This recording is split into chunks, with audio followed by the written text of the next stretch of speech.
papers this week and had a lot of things I want to share with you. But here's one example of a Los Angeles Times article, March the 10th, 1978, which was just last week. Finally, a flu program that makes sense. And it's by William Hines. It says, the swine vaccine campaign of 1976 was a disaster, but the government is making a new policy that's going to repair the damage. He says, just about this time, 2 years ago, a small cabal of medical researchers and bureaucrats put the finishing touches on plans for the swine flu vaccine program of 1976, prepared to place before President Ford for his approval, which he did. What grew out of their planning of this small cabal, again, of medical researchers, which, again, all the doctors in the country went for, just fell right down and said, anything you want, we'll take.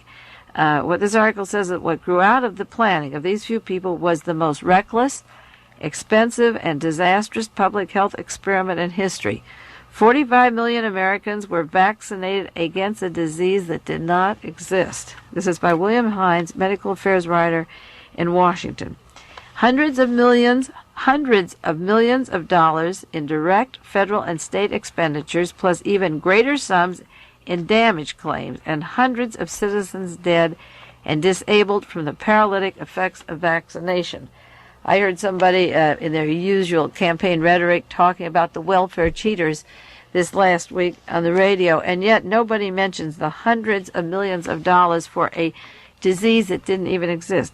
To add insult to injury, the 76-77 flu season turned out to be the mildest in recent history, and not only was there no swine flu to cope with, but the prevalent Victoria flu, which had been such a bad actor the season before, hardly even surfaced. Now, this article, it's a long article on excessive deaths and millions of dollars wasted, was in the Los Angeles Times this week, and then as a companion to it, the Washington Post has an article, A Fight on Flu is Planned by the United States. The first long-term national policy on flu immunization was announced today by Joseph Califano, Jr. This is the Washington Post talking about the Secretary of Health and Welfare.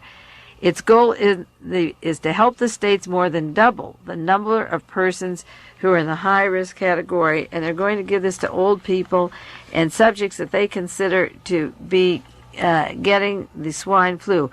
Not explaining that the same people made errors before. They've fingered 30 million people who should be getting their doses by this August, and the Dr. William Foge, director of the Center for Disease Control in Atlanta, Georgia, will be in charge of the 30 million inoculation of older people.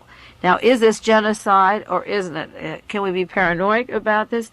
If these people weren't prosecuted and the health department wasn't broken up in Atlanta, Georgia, can we be trusting these same people again? I believe that we should get the Center for Disease Control in Atlanta closed permanently, the hundreds of millions of dollars put back by the doctors that suggested it through their insurance policies, and expose this swine flu hoax that is costing lives and paralysis and death.